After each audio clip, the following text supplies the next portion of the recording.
The great person.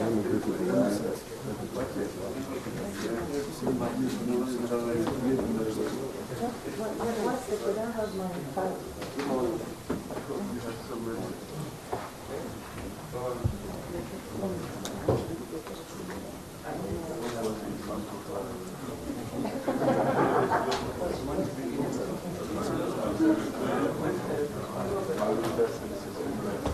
Yes,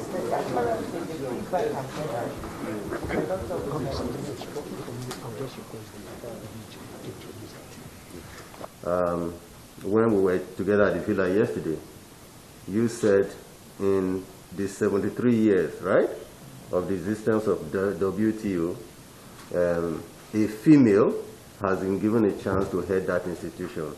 And not only that a female has been given the chance, let me remove my mask so people can see me very well. And all of you can wear your mask while while I have the freedom to. Not only that a female has been given the chance to superintend over the affairs of WTO, but that a Nigerian has been given that chance, and we think that it is a recognition of Nigeria as a big economy, as the largest economy in Africa, as the largest populated country in Africa. And of course, you know, when you talk about trade, you talk about where is the market.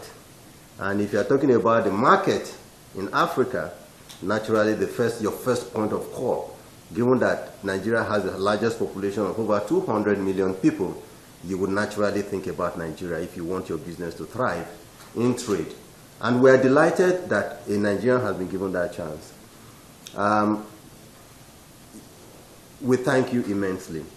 Also at the villa, I congratulate you. Also at the villa, a couple of issues were raised yesterday on trade logistics, that Nigeria is ranked 103 in trade logistics amongst the countries. You raised issues about export finance, logistics, and the rest of them. You raised issues about supporting Nigeria in the area of COVID, vaccinations, and the rest of them. And I am trying to say that we deeply appreciate the fact that you have raised these issues, and we know, being one of us, that you will take these issues very seriously to support Nigeria. Nigeria is a country that needs help, and I dare say help from WTO, and we would work with you. We do know, one way or the other, people may have seen or said a few things about the way we've conducted our trade, but I think it's important for me to say that some of those things have been done to also help. I know people don't like to use the word protect our own industries, but we're trying to say that we need to give a chance to our own local industries to grow. We need to give a chance for our local industries to create jobs and employment. The unemployment rate in Nigeria, and I dare say, is very high. Our youthful population of people of the age of about 18 to about 40 is almost close to about 60% of our population. You can use that to your advantage. You could also use that to your detriment. The fact that we need to create jobs for this set of people, we need to create an enabling environment for this set of people to live a gainful life, means that we have a responsibility to do so. And in doing so, we would need the support of institutions like yourself to work with us. We may have faltered in a few areas. I'm not going to deny that. We will be willing to engage with you in areas where we have concerns. And if those concerns are addressed, I want to assure you, Madam DG, that we will work with you. Nigeria is open to business to any part of the world, and we would like to work with you. You talked about vaccines, for instance. COVID-19 opened a lot of people's eyes as to what is happening, how those who may have left their markets, right, dependent on others, how they have suffered. We know that with COVID, those who were supposed to be exporting even food and drugs to other needy areas, they held back their food, they held back their drugs.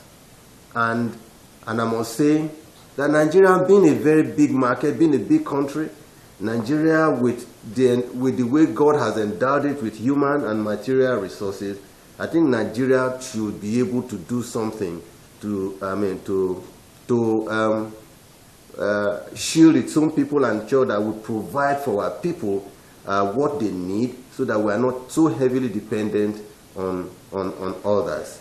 So you will see in the course of this, the Central Bank of Nigeria, and supported also by supporting the fiscal, we've done a couple of things that you may have read: providing stimulus, providing intervention, restructuring loans, reducing interest rates on loans to borrowers who have been adversely impacted. Through the co-chairmanship of myself and Aliko Dangote, we even formed the coalition against COVID for the private sector. And close to almost about 40 billion naira was raised. And in fact, this is the highest I've ever seen a private sector, a group of private sector institutions in any part of the world raise to support the efforts of government to combat the pandemic and the rest of them. We built isolation centers all over the country, including Abuja. We provided stimulus by way of palliatives that were also distributed to our needy people in the country. Not that there would always be some areas of stumbles, but at least we did this to support the government. The Central Bank of Nigeria also came up and said, listen, because of this health pandemic, that we'll provide intervention funds through our banks to support people who want to expand their manufacturing plants. Nigeria, we used to see the likes of GSK, Bicham, all of them, Nigerian German Chemicals, are very prominent pharmaceutical companies in Nigeria. But for one reason or the other, these factories closed because of certain inefficiencies in our system. We are determined to make sure that those inefficiencies are resolved. We are trying as much as possible, working in government, to ensure that the needed infrastructure that they are put in place. We are working through our ease of doing business committee to ensure that we make life easy for people who want to do business in Nigeria. And you, being the DG of WTO, we would need your help. Nigeria needs to be given a chance to reset and diversify its economy. You are our sister, you are our mother, we need your support. We would engage with you, whether virtually or physically. You want us to come in any part of the world, we will hold your dress, I hold you and come with you to ensure that you help us to carry our story to the world, so they understand that Nigeria needs help and that Nigeria is ready to work, but that we need help and we'll work with you. In the area of even vaccines, only last week, we even had to commission, we set up a body of experts to look at researches that are being conducted by some Nigerians and all that. And I'm happy, you are a medical doctor. I mean, ivermectin is something that people have looked at, where there may be, if you read, we're still conducting research, and we're funding part of that research on ivermectin. We are willing, so we are talking to a few manufacturing companies here who are willing to produce vaccines, but they will need collaboration from agencies or multilateral agencies abroad, and we would like to work with you. We are ready to provide the financing for this. We have Naira, we don't have dollar. So if you need Naira, yes, and then you want to import the equipment, we will give you the foreign to import the equipment, whatever you need to do to conduct your research, so that Nigeria, being the biggest country in Africa, the biggest economy in Africa, I think Nigeria needs to stand up at this time and be counted. That is why we need your support, and we thank you so much again for coming this morning. Thank you, ma'am.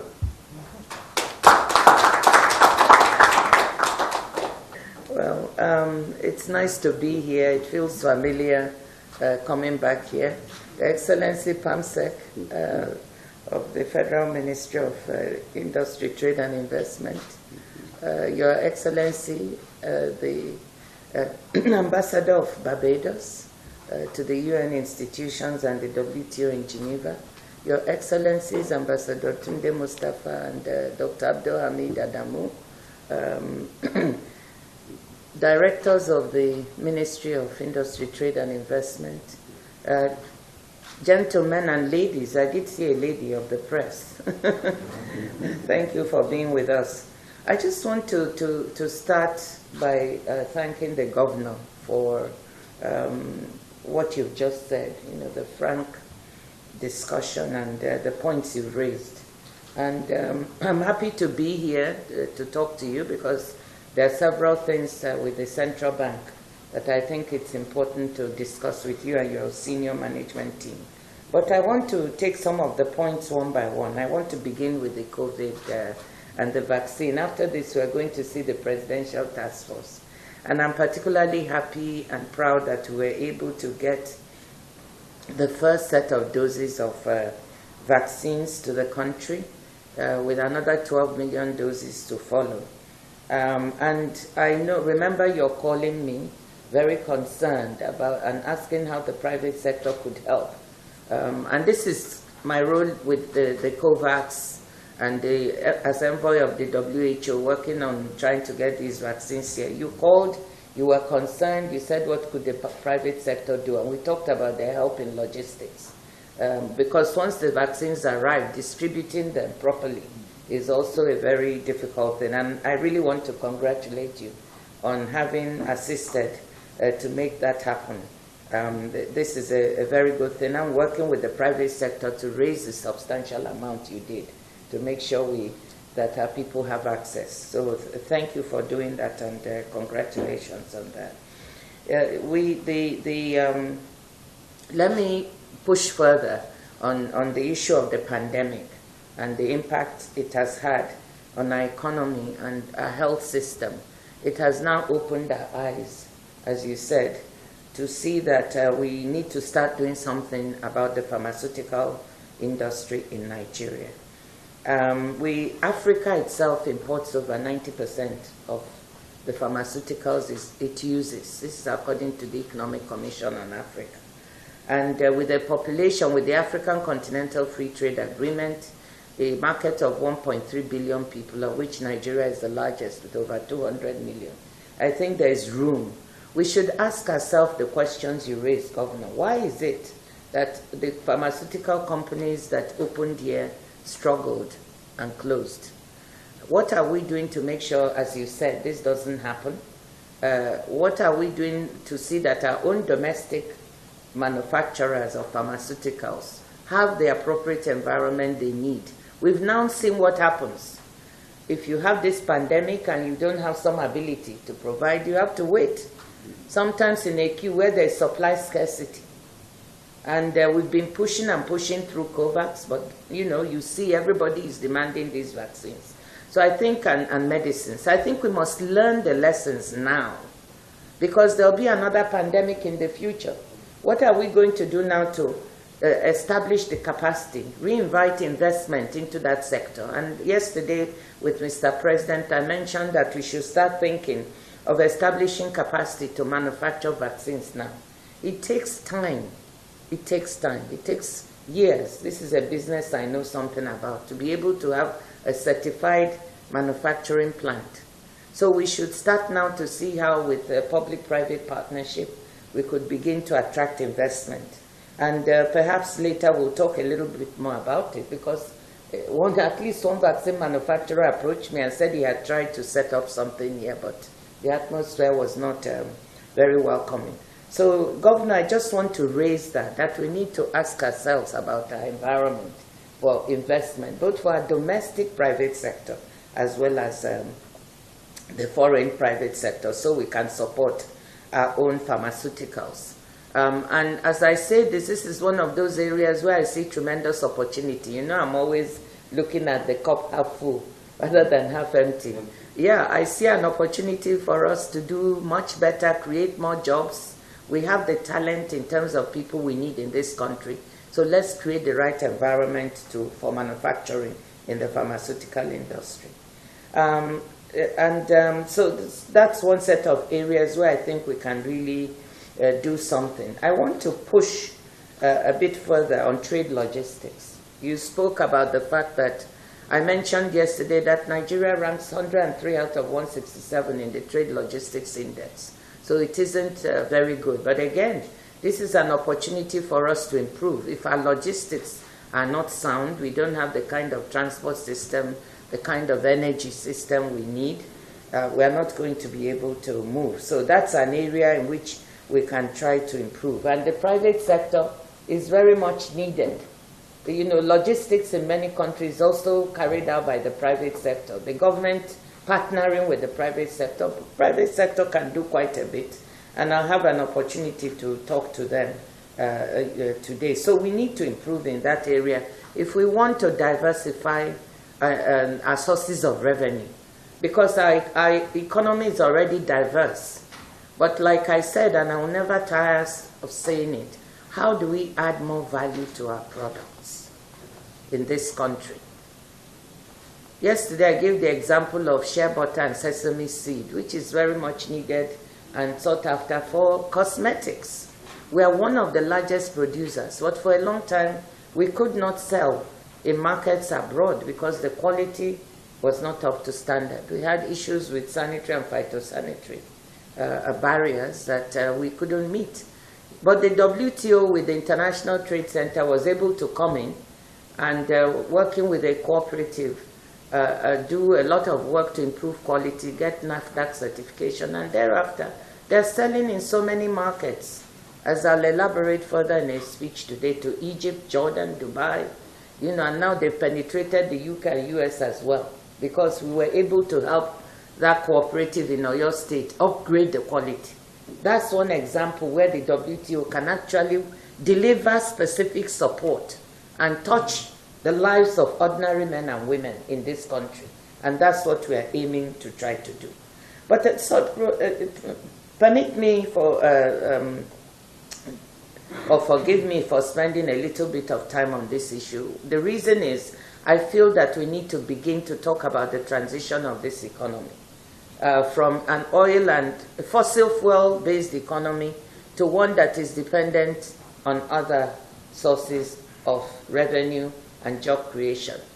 We have maybe 2 or 3 decades to make this transition. And the reason is that the world is moving extremely fast away from the use of fossil fuels.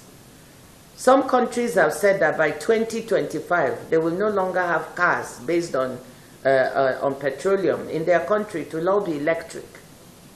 China is providing incentives to its young people to make sure they buy electric cars.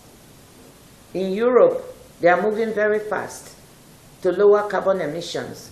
So we, being a fossil fuel-based economy, need to think about what this means and how do we transition to other areas. This is the big task in front of Nigeria, and I want to see us holding more conversations about this and tapping those sources, services, a very important source. We saw that Wizkid and Burma Boy won prizes, and I want to congratulate them because they're exporting Nigeria's music and talents abroad, and people are buying this. We have music, we have art, we have movies. Everywhere I go abroad, people, the diaspora of Africans keep talking about how Nigerian movies, they love them. So we should not neglect the creative industries because they create a lot of jobs for our young university graduates. And we must see how we can support these areas. I would later on ask Ambassador Chad Blackman to say a few words because he's the chair of the Trade and Environment Committee at the WTO to talk a little bit about what this means. So let's focus. I know, Governor, you've been working on trying to work with the Ministry of Finance and others to see how we can create jobs in other sectors of the economy. And I think we need to look at this. Export finance. I raised it with the Minister of Finance yesterday, trade finance. And perhaps if you can say a few words about where we stand with this. The WTO has been partnering with the IFC to try to provide more access to trade finance by guaranteeing letters of credit. We even have a project where the fees have been lowered for women-owned enterprises. And this is an area where the WTO, we have a great deal of interest in trying to correct the inequalities, those excluded from globalization and from the benefits of trade. Trade has lifted millions and billions out of poverty. But you know, some people have also been left behind, even in rich countries. How does the WTO work to try and lift people up? That's why we want to work with women entrepreneurs, with micro, medium, and small enterprises to try to bring this kind of expertise that I talked about that can improve their living standards. That's one area the WTO is working very hard. Another is e-commerce. This is now, the digital economy is here to stay. And actually, our young people are doing well there. I've been giving the example of Flutterwave that was recently invested in a fintech payment platform that has been invested in and is valued at hundreds of millions of dollars now. But it's not the only one. We have other young people who are doing things in technology. And this is the kind of thing we need to support our young people to make use of the digital economy. We need to support our women to be able to trade. You know, some Rwandan women sold their coffee to people in China directly on the internet, and they made $4 more per ton than they would have selling through intermediaries. So we need to start thinking of how we shift a lot to the digital economy. The WTO is undergoing some negotiations now on e-commerce, plurilateral, and Nigeria is very active in being one of the supporters of that. Let me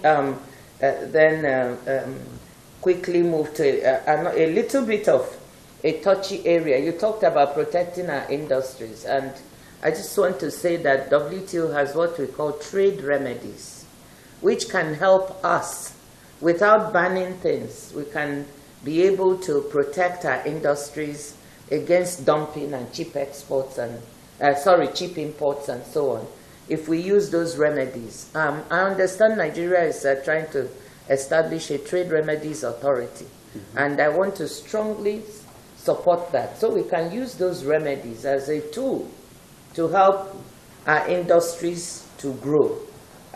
Because some of the issues I raised yesterday, and Governor, I have to ask you to tell you not to be upset, but as DG WTO, you know, I have to raise this about the issue of the BOP. We have a complaint against us by the EU about the use of the violation of the balance of payments agreement with respect to trying to protect the dairy industry. And they feel that this is not the right instrument. So as DG WTO, I have to make this known. But this is an issue which you have said you would like to engage on in a little more detail, so we can discuss that later and how to go about it. So in short, I want to say that I think that we have what it takes in this country, particularly in our young people, to do the necessary, which is to look forward as to how we are going to create jobs and move this economy in the direction that will support our youth in the future. There are opportunities that can be had to improve trade in services, trade in goods, so that our economy can climb out of this pandemic recession that we're in faster than would have been the case. I know it's tough now, but we can do it. And I just want to end on that note of encouragement and ask for your support in these particular areas. So thank you. If you don't mind, I want to give Ambassador Chad Blackman a couple of minutes to talk about the transition and trade and environment. As you would have seen over the last year, the demand for such commodity has been on the decline. But in every crisis, there's opportunity. And one of the things that the Trade and Environment Committee of the WTO has been doing for some time is trying to get member states to understand what are the tangible opportunities in terms of the sustainability agenda. And using the fact of what the governor said, Nigeria is the largest economy in Africa. It is the largest economy with the largest population.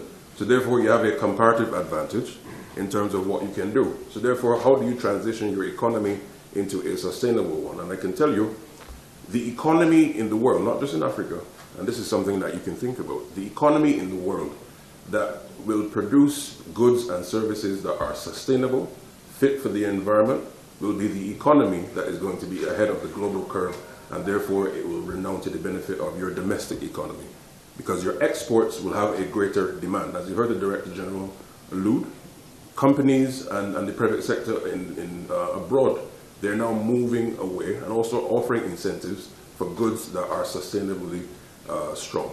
So therefore, if you think about that in terms of your manufacturing now, what are the sorts of goods that you can produce that can be sustainable, and therefore target strategically when you're exporting abroad?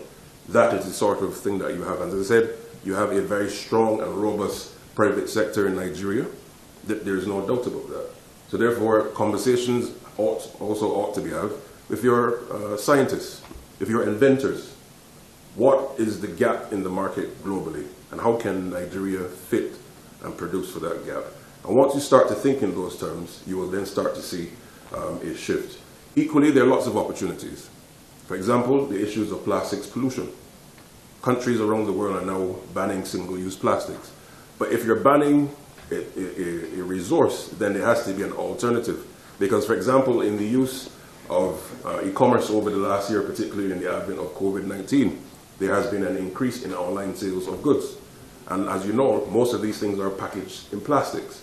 But if countries are moving away from the use of plastics, then you have to find an alternative, because business will not stop.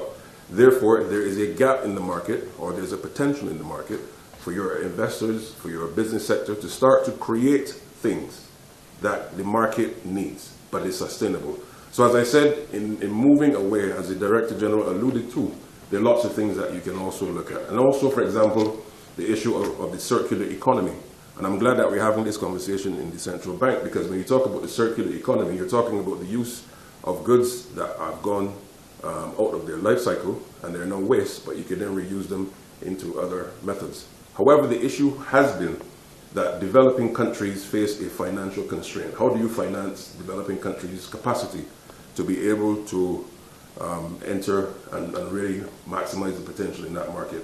So I think all in all, once your country can get this conversation going, inspired by the words of the Director General and echoing the sentiments of the Governor, I think Nigeria and the continent can really be a game changer. Because let's face it, by virtue of the Continental Free Trade Agreement that you now have, you are now the largest economic bloc globally. And you now have to use that opportunity to turn that in a way that this continent can thrive for its person and citizens, but equally be the exporting hub globally, but have the comparative advantage in sustainable goods. So I thank you very much. In responding to some of the issues that you raised, you talked about trade, logistics, and the rest of them. And it's important that Nigeria needs to really sit up and talk about how to improve its transportation infrastructure, energy infrastructure, so that we begin to talk about how do we effectively move goods or food from farm to market in a way, and then from market, even not only for domestic consumption, but also for export, I mean, where this would happen. And I think that's to say that, yes, we're doing a lot in this direction. For instance, the President only a few months ago approved that we should set up an infrastructure corporation where the central bank, AFC, NSIA will be raising about equity of about 1 trillion naira, and then we're going to be going to the debt market to raise almost about 14 trillion naira to see to how we can improve on Nigeria's infrastructure. Not just road, we talk about ports, we talk about other areas where we think there are deficits that will help to improve the logistics in Nigeria. And so we'll be calling on the private sector eventually to come work with us to see how we can achieve this. We're thinking effectively of how to aggressively resuscitate Nigeria's commodity exchange again, so that on one hand you will find those buyers who want to buy those goods, and on the other hand the commodity exchange stands in between to also negotiate and also buy from those who are produced those goods. So those are the things we're doing. I believe that the next the next 2-3 years will be very exciting, because the Nigerian government also being supported by monetary and fiscal authorities are working aggressively to see to how some of the inefficiencies that make it difficult for people to conduct their businesses logistically, and all that we resolve all those. And I repeat, we will be engaging with your team on these issues. I thank you, Madam DG, in helping to resolve what I can call some of the weaknesses that we find in the promotion of Nigeria's export. Shea butter, sesame seeds, gum arabic, and the rest of them.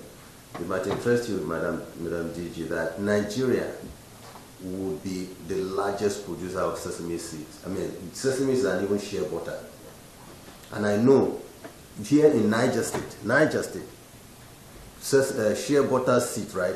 They drop. When they mature, they drop and people throw them away. And Nigerians have been trying as much as possible to see to how can we improve standards, quality, so that we can even export them and make money. What we have seen in Nigeria before your intervention is that our own shea butter is taken from Nigeria through the borders and taken to one of the, I don't want to mention it, one of the West African countries, and they say that the ones who produce these shea butter seeds. So those are the things where we need to think of how can we open up Nigeria. We need your help in these areas. Trust me, we would not, the current administration is very, very serious about opening up Nigeria so that we can begin to talk about, moving Nigeria away from, like you use the word, fossil fuels, or moving Nigeria from an oil-dependent economy to what we can say, a country that is endowed in even non-oil areas. And we have those endowments. It is just that we have to work at it. They will need help of multilateral institutions like yourself to work with us. Luckily, you are there from Nigeria. Of course, transition of Nigeria economy from oil to non-oil, whether we like it or not, we don't have a choice. You are very correct. By, is it 2025? Even in the UK, 25, 2027, they will stop. In fact, right now, you go into what is called congestion areas in the UK. You pay for using diesel fuel. And in the next 1 or 2 years, you begin to pay for using petrol vehicles. You'll be paying extra for it. So it's going to become more expensive for you to drive those vehicles. You must move to electric run vehicles. And that is the direction we should move in. And that's why, for those of us who think oil is everything, oil is not everything. And when the time comes, we'll just be using our oil for maybe our domestic gas and the rest of them, because nobody's going to need them. Where we're going to begin to talk about, it is from oil that we generate revenue to run our economy. It will become very useless. And that is why we would like to work with anybody that's interested to work with us to see to how Nigeria transitions from a fossil fuel, from an oil economy to non-oil economy. You talked about the creative industry, and again, I must join you to also congratulate Burna Boy, Whiskey, Davido. These young men are doing very, very well. I went to a barber shop, and some of my friends also went into a barber shop in London and in the US. I felt thrilled that in one of those barber shops, they were playing Whiskey, they were playing Davido music. You understand? But we want to see how these people can truly harness their potential so they can earn revenue from people playing their music in different parts of the world. We at Central Bank of Nigeria, we set up our creative industry financing initiative. So far, close to almost about 500 million has been disbursed. The president has given approval for the bankers community to renovate National Arts Theatre. By the time that renovation is completed, we are building a music hub, movie hub, fashion hub, and also IT infrastructure hub in that area. It's going to be costing a lot of money. These are some of the things that the government is doing to make Nigerian youth know that they mean a lot to us, and that we can use their creative potentials for advantage of Nigerians and not to the disadvantage of Nigerians. Okay, we're going to go now. Yeah, okay. So, I think, I want to talk about dairy. That's the last point I want to raise. Madam Chair, we called a meeting about 6 years ago when I resumed. I said, look, that Nigeria has dairy potentials. the cattle and the rest of them. Let us see what can be done. Nothing was done. We called dairy companies. 2 years ago, we started again. We said, listen, we're going to start a program where we're going to place on FX restriction those who want to import dairy into Nigeria. 6 of them came on board. Friesland, TGALA, a few of them. And at a meeting in next door there, what did they say? They said, Governor, you have been putting us under pressure to invest locally in dairy industry. What do you do to those who are not doing anything about it? At that meeting, we took a decision that those who are not embracing our own backward integration program in the dairy industry should be restricted. It was not my decision. It was a decision taken. But what we are saying is this, Madam Chair, lastly. Before you were probably born, or before I was born, Friesland Campina has been importing milk into Nigeria.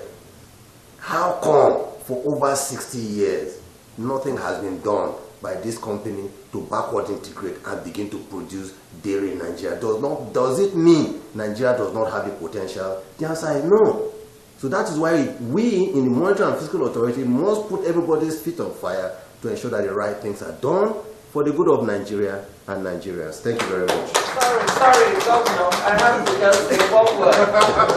I am, and the WTO is completely, and I think I've said it over and over, for developing our own capacity. You know that's my mantra. We must do it to create jobs. We can't export jobs. I think, Governor, I hear you.